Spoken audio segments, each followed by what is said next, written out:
देखिए, अब होता है in case of rolling motion. तो रोलिंग मोशन में क्या होगा भाई? तो देखिए, in case of rolling motion में क्या होता है कि अगर फिक्स करता है, मूव करता है, रोल करता है अबाउट ए फिक्स मतलब motions of body about a fix axis रखता है, तो उसको कहते हैं फिक्स एक्सिस माने स्पिनिंग कर रहा है, मूव कर रहा है, तो उसको हम लोग बोलते हैं rolling motion. In case of rolling motion में क्या होता है, उसका मतलब ट्रांसलेशनल मोशन भी होता है और रोटेशनल मोशन भी होता है। तो हमने आपको ट्रांसलेशनल मोशन के लिए जो एनर्जी होगा वो एक होगा ट्रांसलेशनल मोशन के चलते, ट्रांसलेशनल मोशन के चलते, एक रोटेशनल के लिए, रोटेशनल मोशन के चलते। इसके लिए होता है हम बताए हैं हाफ mv², और इसके लिए होता है हाफ ω² आई। ये दिमाग में बैठा लीजिए, ये होता है। लेकिन अगर ये तो जनरल हो गया, याद रखिएगा, कोई भी अगर रोलिंग कर रहा है और आगे भी बढ़ते जा रहा है, ट्रांसलेशनल मोशन भी हो रहा है और रोलिंग करते हुए जा रहा है, तो उस केस में मेरा जो एनर्जी होगा ड्यू टू ट्रांसलेशन मोशन के चलते इतना और रोटेशनल के चलते इतना होगा। अब रही हम 3 केस लिया है। अब देखिए, इसमें हम आपको फ्रिक्शन घुसा दे रहे हैं। अब देखिए फ्रिक्शन क्या होता है, तो आप जानते हैं फ्रिक्शन का हम बहुत सारा क्लास लिए हैं। तो फ्रिक्शन क्या होगा, अब जैसे कि अगर मान लिया रिंग है, ठीक है, ए रिंग है, इसकी वेलोसिटी इधर है, ये रखा हुआ है, एक अगर इसका जो भी मोशन होगा वो तो किसके चलते होगा, due to friction. The friction is responsible रहता है फॉर द मोशन, मोशन के लिए फ्रिक्शन ही रिस्पॉन्सिबल है। और इसमें जो डिसिपेशन ऑफ एनर्जी जो होगा अगेंस्ट द फ्रिक्शन, वो क्या होगा, वो 0 होगा। इसलिए मैं इस केस में, स्लीपिंग के केस में अब फ्रिक्शन 0 लिया है। तो 0 लिया है इस केस में। तो अब बताइए कि इस केस में हमारा क्या होगा। तो देखिए, इसमें हम लोग एक केस था, तो इस केस में मेरा देखिए फ्रिक्शन 0 है, तो फ्रिक्शन 0 है, स्लीपिंग है माने बढ़ रहा है, तो इसमें जो एनर्जी होगा, इस केस में मेरा एनर्जी जो होगा के ई टी कर दो ट्रांसलेशन के चलते हाफ mv², ठीक है, अगर मास m है तो। लेकिन इस केस में अब रही इसके केस में, अभी क्या है कि ये पूरा स्पिन कर रहा है, मतलब रोटेट कर रहा है अबाउट दिस एक्सिस, ये पॉइंट है, ये पॉइंट के अराउंड तो घूम रहा है। तो इस केस में मेरा जो होगा रोटेशनल मोशन के चलते, अगर ये ऐसे रोटेट कर रहा है तो इसके चलते जो एनर्जी होगा ये क्या होगा, क्योंकि आगे नहीं बढ़ रहा है, ये आगे बढ़ रहा था, इस केस में मेरा क्या होगा, हाफ ω² आई। रोटेशन के चलते जो एनर्जी डेवलप होगा वो इतना होगा। ये क्या हो गया, ए रिंग था, ये बढ़ रहा था, तो ये ट्रांसलेटरी मोशन हो रहा था, इसलिए इसके एनर्जी इतना हो गया। अब ये देखो, एक पूरा सॉलिड है, अब ये बढ़ रहा है, तो बढ़ रहा है, तो रिलेटिव मोशन जो होगा between the object and surface of contact, जो भी सरफेस ऑफ कांटेक्ट रहेगा, विदाउट स्लिपिंग हो रहा है माने बढ़ रहा है, तो इस केस में क्या होगा, इस केस में रोलिंग का फॉर्मूला लगेगा। तो इसमें क्या होगा, मतलब एनर्जी जो होगा याद रखिएगा हाफ mv² भी होगा और हाफ ω² आई होगा, ठीक है, ये हो गया। तो ये अलग अलग केस है, याद रखिएगा। इसमें फ्रिक्शन क्यों 0 हुआ भाई, तो फ्रिक्शन जो भी इसका मोशन रहेगा, फ्रिक्शन क्या काम करता है, रिस्पॉन्सिबल है for the motions of body, वही ना बढ़ने देगा। अगर फ्रिक्शन बहुत ज्यादा लगा दोगे तू बढ़ने नहीं देगा, तो बढ़ रहा है, इसका डायरेक्शन दिखाए हैं तो बढ़ रहा है, तो इसकी जो एनर्जी होगी वो हाफ mv² होगा। ये रोटेट कर रहा है, समझे, ये रोटेटिंग कर रहा है, तो उसके चलते इसका ये हो गया। अब इसमें क्या हो रहा है कि पूरा बॉडी जो है इधर भी बढ़ रहा है, बढ़ भी रहा है, रोटेट भी कर रहा है अबाउट एन एक्सिस, तो इसलिए इस तरह का हो गया। अगर मान लीजिए कि अब रोटेट कर रहा है, तो अगर इस केस में देखते हैं पहले, तो इसकी वेलोसिटी v है, तो क्या होता है, टाइम कितना होगा भाई, कितना घूमेगा, तो 2πr बाई क्या होगा, 2πr by t, time period हो गया। अब आप इसको ऊपर ले आइए, टाइम पीरियड क्या होगा, तो 2πr बाई v। अब v बराबर क्या जानते हैं, ओमेगा r, तो देखिए ओमेगा बराबर क्या होगा, v बाई r, तो इसमें बैठा दीजिए 2π, v बराबर कर दिए क्या, देखिए यहाँ v बराबर हो जाएगा, देखिए v बराबर ओमेगा कर दीजिए, तो r, तो v बराबर ओमेगा r, तो r कैंसिल, तो टाइम पीरियड मेरा निकल गया ओमेगा, तो टाइम पीरियड भी निकल गया। मतलब प्रॉब्लम अगर हिसाब दिया बनाने के लिए, तो आप दिमाग में क्या लिखिएगा कि अगर फ्रिक्शन नहीं है और बढ़ रहा है, स्लीपिंग के केस में काइनेटिक एनर्जी हाफ mv² होगा, रोटेशन के केस में ये होता है, समझे। और अगर रोटेट भी कर रहा है और बढ़ भी रहा है, तो दोनों तरह का रहेगा, तो उस केस में इतना होगा। तो ये चीज आपको दिमाग में रखना है। अब देखिए इसका, क्योंकि इसका आएगा, इस पे प्रॉब्लम बहुत है।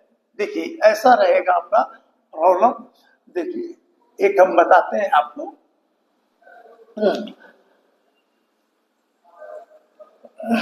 ऐसा रहेगा, तो देखिए ये ऐसे रहेगा, ई रोल ई है, फिर ई मान लो ई एच हाइट है, ये एच हाइट है, ठीक है। ई रोल करते हुए ये एंगल थीटा है, ई रोल करते हुए ऐसा दिया है, देखो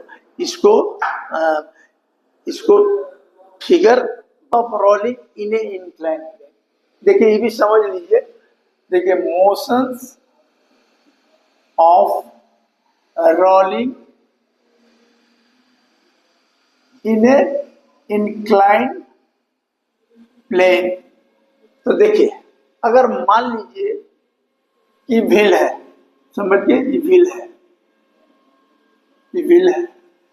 अब इस इंक्लाइन प्लेन आप जानते हैं, तो यहां पर पहले कंसीडर कर लीजिए, यहां पर व्हील है तो वेट नीचे काम करेगा, तो आपको हम बताएं कि जैसे वेट नीचे काम करेगा तो रिजॉल्व कर देने का फोर्स को, तो ये थीटा है तो ये एंगल थीटा, तो जिधर एंगल होगा mg cos थीटा, और ठीक इसके परपेंडिकुलर mg sin थीटा, और इधर फोर्स लग जाएगा मान लीजिए। तो देखिए हम बताए थे कि जब ऐसा टाइप का प्रॉब्लम बहुत सारा आता है, तो दिमाग में बैठा लीजिए।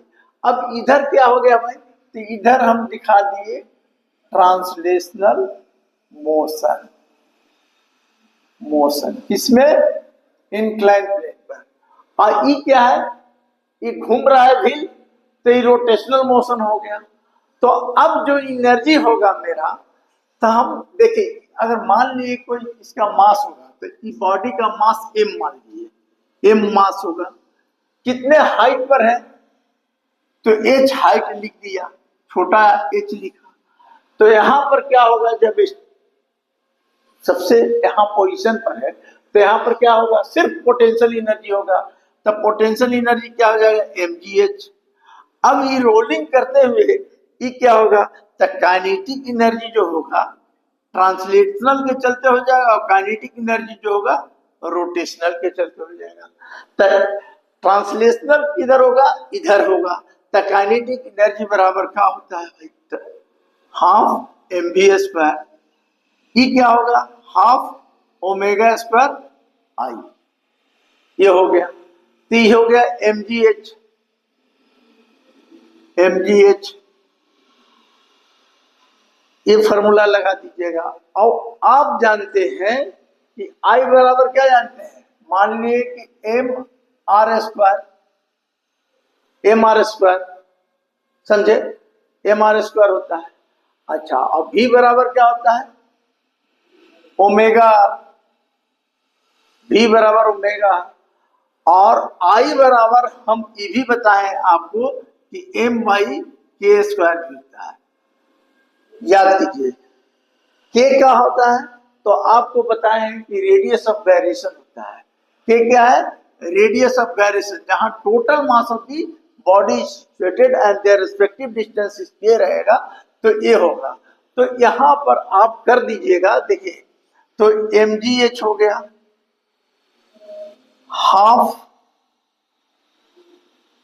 एम वी स्क्वायर रह दीजिए, प्लस हाफ ओमेगा बराबर क्या हो जाएगा, V square by R square, ठीक है। और आई बराबर क्या हो जाएगा, एम के स्क्वायर, ठीक है, एम के स्क्वायर। तो half M B square common ले लेंगे, तो बच गया क्या, 1 प्लस के स्क्वायर बाई आर स्क्वायर। तो ये क्या हो गया, एम जी एच, इस पर भी हिसाब है, एम कैंसिल, तो जी एच बराबर हो जाएगा बी स्क्वायर बाई 2, 1 प्लस के स्क्वायर बाई आर स्क्वायर। याद रखिएगा के क्या है, तो हम पहले बता दिए हैं कि के रेडियस ऑफ गायरेशन है। तो रेडियस ऑफ गायरेशन क्या होता है, जहां टोटल मास ऑफ डिस्टेंस और total mass of the body situated at their respective distances के, तो moment of inertia about this axis निकालते हैं एम के स्क्वायर। तो ये भी आपको आता है कि motions of rolling inclined plane रहेगा। तो इस पर हम देखिए, इस सब फार्मूला खाली दिमाग में आप रखिए। अगर दिमाग में सब फार्मूला याद रखिएगा तो क्या होगा आपको, सुन लीजिए। अगर फार्मूला आप दिमाग में रखेंगे तो प्रॉब्लम जखनी हम बनाएंगे, ये सब हम इसीलिए हम छोटा छोटा चीज आपको बता रहे हैं कि क्या क्या, कहाँ पर रोलिंग, कहाँ पर ट्रांसलेटरी, कहाँ पर रोल, ये दोनों ये फार्मूला यूज होता है। अब देखिए आपको हम बताते हैं, ये सब याद रखिएगा, क्योंकि प्रॉब्लम जब बताएंगे ना तो सब इसका यूज करेंगे। जैसे देखिए अभी ये हो गया, अभी अब ये सब हम आपको बता दिए। अब क्या है कि इसमें बताना है हमको क्या, कि आपको थ्योरम ऑफ पैरेलल एक्सिस भी बताए हैं, परपेंडिकुलर एक्सिस भी बताए हैं, क्योंकि देखिए इसका यूज करेंगे हम अभी। तो यूज करेंगे तो आपको सब याद रखना है। जैसे देखिए, अगर आपसे पूछा कि देखिए हमने बताया था, अब आपको याद है नहीं याद है, तो नहीं याद है तो दिक्कत है। आपको हम बार बार बोल रहे हैं कि मोमेंट ऑफ इनर्शिया पढ़ने के पहले पूरा एकदम दिमाग में रिकलेक्ट कर लीजिए, फार्मूला कॉन्सेप्ट क्या होता है, समझे। अब देखिए हम बताए हैं कि थ्योरम ऑफ पैरेलल एक्सिस, क्या बताए थे, the theorem of parallel axis बोले थे कि moment of inertia about this axis, किसी अबाउट एक्सिस के अबाउट निकालेंगे तो क्या होता है कि मोमेंट ऑफ इनर्शिया जो होता है, the sum of the moment of inertia, sum of the moment of inertia passing through the centre, मान लीजिए सेंटर इसका यहाँ ई है, ठीक है, सेंटर इसका ई है, सेंटर ई, इसका मतलब क्या हो गया, total mass of the body situated at this, तो इसके अबाउट जो मोमेंट ऑफ इनर्शिया निकलेगा वो आई जी हो जाएगा, ठीक है। अब रही सवाल कि आई जी हो जाएगा, ई कोई पॉइंट है यहाँ पर मास था, तो हम इसके अबाउट निकालें तो ई क्या लिखे भाई, एम, एम तो मास हो गया, और ये क्या है, तो ये जो है distance between the two parallel axis. मतलब कोई पूछेगा थ्योरम ऑफ पैरेलल एक्सिस क्या होता है, तो देखिए हम फिर बताते हैं कि moment of inertia about any one of the axis is equal to the moment of inertia passing through the center plus mass and square of distance between two axes, जो भी दोनों एक्सिस के बीच डिस्टेंस होगा वो। अब रही सवाल कि अब आपको सब याद रखना पड़ेगा।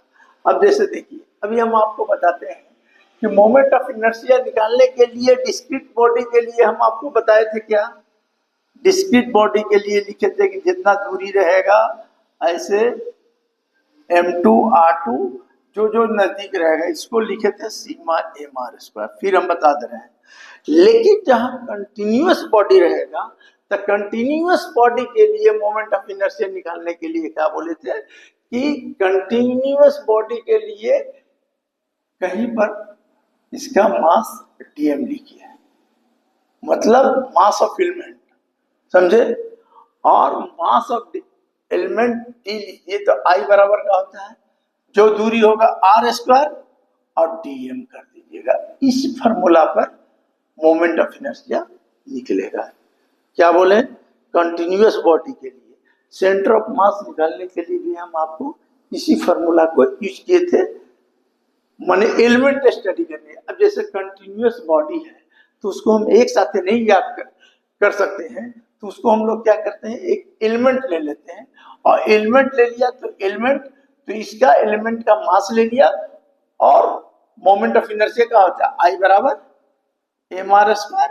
अब पूरे बॉडी का निकालना है तो जितना रहेगा उसका इंटीग्रेशन कर देंगे, मेरा काम हो जाएगा। तो अब देखिए, अब जैसे आपको ये सब चीज हम याद कर लीजिएगा, सब बच्चा लोग यादें करता है, आपकी किताब में भी दिया हुआ है डायरेक्ट, लेकिन हम एक दिखा देते हैं आपको। जैसे मोमेंट, देखिए moment of inertia of thin rod है passing through centre, moment of inertia of thin rod passing through the centre. अब देखिए ये सब चीज आप दिमाग में रखिएगा। तो देखिए कोई थिन रॉड है, ये थिन रॉड है, ठीक है, तो इसका कुछ मास होगा, तो लिख लीजिए मास ऑफ, एक हम लिखेंगे बस mass of thin rod m लिख दिया, ठीक है। लेंथ इसका लिख दिया, लेंथ ऑफ